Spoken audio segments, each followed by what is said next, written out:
let me introduce the first speaker of today.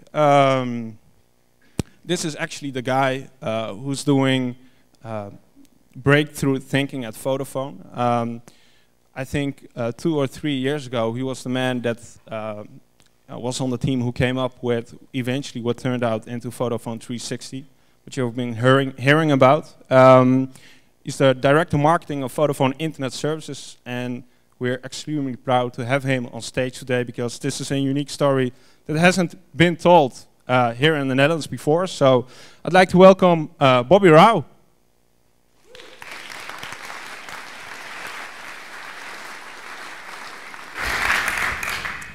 Hello everyone, can you hear me okay? We're going to just do a quick sound check on me before we get going. Is that all right now? Yeah, good. Great, well thank you very much Mark, thank you Yuri, thanks everyone for having me here. It's really a pleasure. Where's your countdown timer so I don't go over?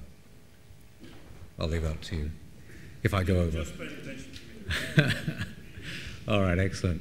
So it seems like this is a crowd that's pretty feisty given the introduction and the response that Mark's been getting, so I'm hoping to continue that with a little bit of a talk about where we are in the world and in history today with regards to the internet and to mobile, within which I will then talk about how location is actually a very important aspect. Hopefully that'll be a good entry to the rest of the day. So first of all, thank you very much for that completely unwarranted introduction. The only part of which is factually correct is that I am the marketing director for Vodafone Internet Services. That is undeniably true. However, in that capacity, I look after a suite of internet services products and data services products, in fact all of them for Vodafone, of course including Vodafone 360. And Vodafone 360 is something that we did come up with about 2 or 3 years ago and has now finally seen the light of day to day. I'm not going to spend any time on that because I know all of you are probably aware of it, and for all I know some of you may already be using it. In fact, some of you are probably twittering and blogging about it right now, hopefully in favorable terms. So I'm just going to talk a little bit about where we are and what led us to do what I hope some people think is a rather unusual and hopefully positive thing for a large telco. So first of all, let me start off by saying that I'm not much of a student of history, but I think it is very important that we understand where we are in the overall history of the evolution of the internet and of technology as a whole, actually. So I happen to believe that our generation, and by that, of course, I'm placing myself in your generation, which has given me a good 20 years a haircut in my age, which I'm obviously happy to do. So our generation is actually among the luckiest generations to have lived, because we're going to see in our lifetimes not one, but 2 phenomena go from 0 to literally 100% penetration of the entire population of the planet. The first of those, obviously, is mobile. So we're already, roughly speaking, at 2/3 of the world. And certainly when you're as old as I am, you can remember when people didn't have mobile phones at all. And even some of you can remember when only a few people had mobile phones. And yet now, when I go to India, which is where I was born, and I'll go to the small towns there, and you'll see people carrying mobile phones who previously had no access even to basic functions like electricity or a fridge. And we're going to end up with all 6 or 7 billion people on the planet carrying one of these in short order. But if that wasn't enough, we're also going to see the same thing happening with mobile data. And mobile data is now at 20 to 30% penetration of population in Western markets, where we happen to live. But it will be the same with mobile data, and that will also go to 100%, guaranteed, which is pretty much as surefire a bet as you're ever going to see in business when you know that something's going to reach 100%, and it's just a case of when. So that means that we're quite lucky people because we get to do a lot of cool stuff when things are going to grow in that way. And my belief is that actually what people will be doing when they have mobile data available to them is they'll be accessing the internet in the rich form that the internet is at whatever stage they get their handsets. So the question is, where's the internet going? And I like to describe how the internet is evolving into its third era using all sorts of metaphors which are obviously completely unjust, but I'll carry on anyway. So in the first stage of the internet, I would classify it as a broadcast medium. And the classic service that I'll use to illustrate it is Yahoo. Because with Yahoo, when I logged on to Yahoo and the person sitting next to me logged on to Yahoo, they would largely speaking see the same things. I'd see the same thing, they'd see the same things, and we might get slightly different things, but roughly speaking, we'd see the same things. Now that was pretty cool because you couldn't see it before, but it's the same. So that was phase one, broadcast. Then you enter phase two, and phase two is classified by YouTube. And YouTube is actually all about participation. So now obviously you can upload stuff into the web and you feel like you're a bit more of a part of it than just receiving something that's been pushed down to you. But still, you know, roughly speaking, I'm sitting next to someone and we're logging onto YouTube, we kind of mostly see the same stuff. But, you know, some of our stuff is there as well. So that's cool. But now we're into the third, and I think the most exciting part of the web, which some people call Web 2.0, which is odd because it's my third phase, but we can call it Web 2.0 or Web something else. And I think it's really about services that are very personal to the individual. And of course, the best example of this would be Facebook, because whoever logs onto Facebook, even if they're sitting right next to each other, will see something completely different. I mean, obviously, you see the same frame, you see a bit of blue at the top, but roughly speaking, you're seeing something that's entirely personal to you.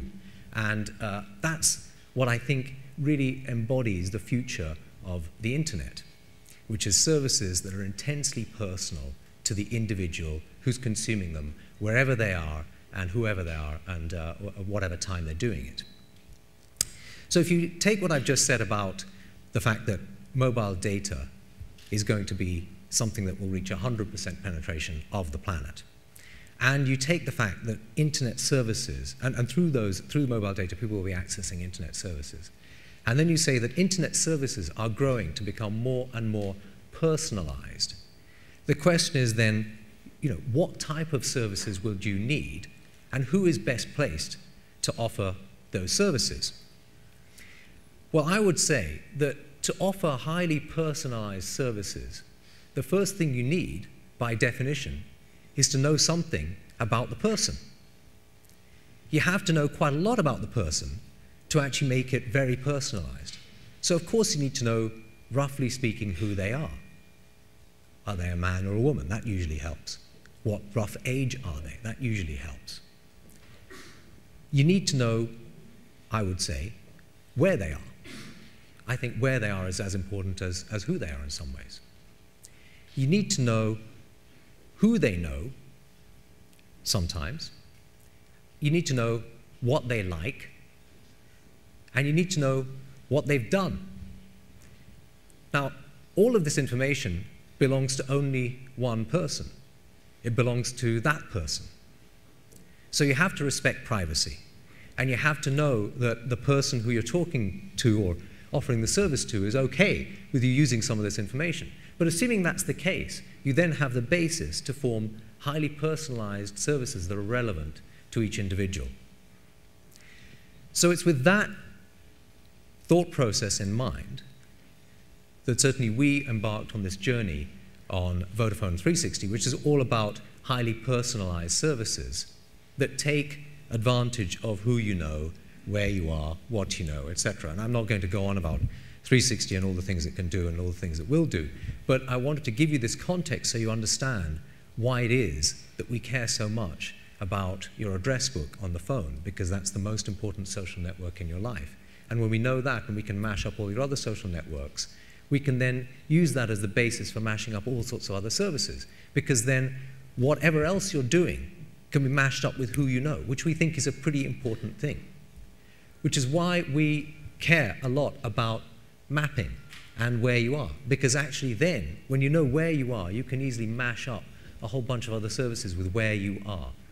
And you can also mash up who you are with where you are as well. So there's a lot of stuff that can be merged together when you know the basic things about people. Now, who is best placed to offer these services is a complete jump ball. I can't tell you. I think as an operator, we start with a couple of useful things. Of course, we have distribution, we have brand, we have balance sheet, and all those things. But the thing that we have, which we think is quite useful, is that customers trust us with personal information. Now, all of those words in that sentence are important. They're customers, they pay us. They trust us, which we know to be true from our surveys, because we don't abuse the information that we get from customers.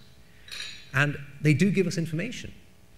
Now, it's up to us to behave ethically in the way that we use it, but we do know, roughly speaking, who you are and where you are and all those things. And if you allow us to use that information, we will be able to provide you with great services. Now, there's also a lot of things that most operators lack, I will be honest. Most operators will lack the mindset, the software skills, and the capability to do stuff on the PC. We're trying to bridge that gap. I'm hoping that other operators will join us in that journey as well. But I think there's a massive scope for a lot of people to participate in this, because, to be honest, if you look at everything that you need to succeed in this new phase of the web, I would say that nobody has everything. In fact, very few players around the world have everything that's required. So we're entering a phase with a massive amount of innovation, and everybody can, in some way, take part, because nobody has everything. So it's my strong belief that actually we are lucky people, because we're in this particular phase of life where something quite extraordinary is guaranteed to happen. And all we're seeing now is the really the first part of it. Now, let me talk a little bit about location. So, you know, I think that Einstein was obviously right when he said that space and time are but two elements of the same continuum, because I really do believe that location is as important as everything else. And if you think about what it really means to know where somebody is, and what it really means to know something about the moment, you can really create some extraordinary services. And I think we're only seeing the beginning of it. Let me just give you a quick example of what I think the distinction is. And I'm going to give you a simple personal example. So if you want to know what is happening right now, you don't use Google. You use Twitter and you search the hashtags. So when I'm watching The X Factor, which is, I don't know if you have this in the Netherlands, this cheesy show that's the #1 show in England, with my kids, and someone gets voted off because they're no good, and we all think it's an outrage. If you go onto Google News, you won't see anything about it. You won't see anything about it for at least 20 minutes to half an hour, and then all you see is the first 2 lines, coming soon, more later. But if you go to Twitter that moment and type in #X Factor, you'll see just tons of stuff, and you can get a sense of what's the world feeling. You know, right now I'm feeling something. I wonder if everyone else in the world is feeling it too, or they're feeling something different. That's the now part of it. Same thing with the here part of it. So I can easily go and search on the web to find out what restaurant has been rated by Zagat's or Harden's as the best restaurant in New York. But if I want to know right here in Amsterdam, which is not a town I'm very familiar with, what restaurant people who I know really liked last week, actually I'm not sure there's a good solution for that yet. There are some emerging, but not right now. So I think there's a lot of this here and now stuff that's going to happen. And it's a case of making sure that we are appropriately collecting the context that allows us to create these personal services in a way that customers respect, and in a way that respects their privacy. So that's really the context I wanted to give you in terms of the here and now part of Mobile Monday. You'll see a lot more of this stuff coming from us, but I'm confident that actually with the innovation that's here and replicated all around the world, we're going to see this type of innovation flourishing over the next 10 to 15 years. It's great that you're all here, and I think you've all chosen a very wise place to plant your innovation energy. So with that, I'm going to end, and I think we're going to take a couple of questions. All right?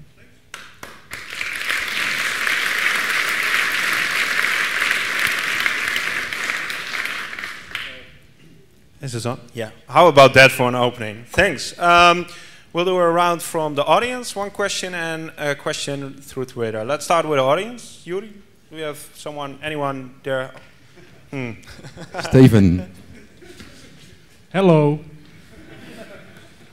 Hi, my name is Steven Kruiswijk. Thank you very much. Love your presentation style. Two questions actually. One, what do you see the roadmap being for data becoming so ubiquitous that there is no difference anymore between voice plans and data plans? How will that work out, economically? And second of all, more philosophically, don't you think it's interesting with all the 2.0 and social media thing going on to talk in terms of we instead of they? Because you use the word they often as some kind of external group of consumers or customers.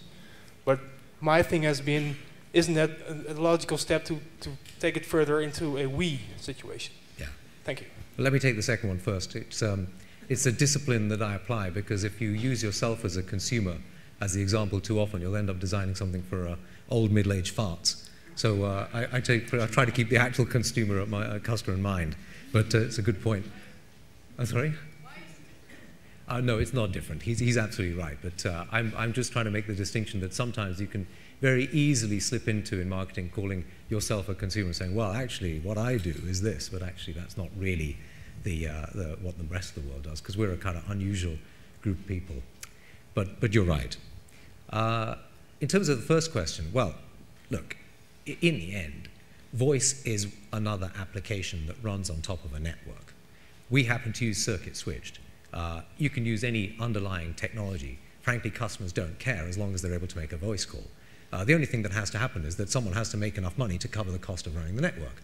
So the way that we do that is to make sure that we're selling bundle plans that allow you to use voice and data, and some of those plans also allow you to use VoIP, for example, which I'm sure is what your question is all about. And once you have that, then, frankly, we don't care. Because as long as we have enough money to run the network so that the call will go through, whatever technology is kind of irrelevant. And I think that's the way everything will go. Okay, but at the moment, there's still a huge gap between data dollars and voice dollars. It will rebalance. Slowly. Next question. Thank you very much, Steven. Tom, go ahead, Tom. Looking through the questions asked through Twitter, I have one from Claire Boonstra. Yeah, you were talking about highly personalized services. Yeah. I'm a professional. Now I'm a professional role at Mobile Monday. I'm also a young mother. I'm also a ski freak, etc. But if you call upon me on my mother role, now being a professional, I really would not like it.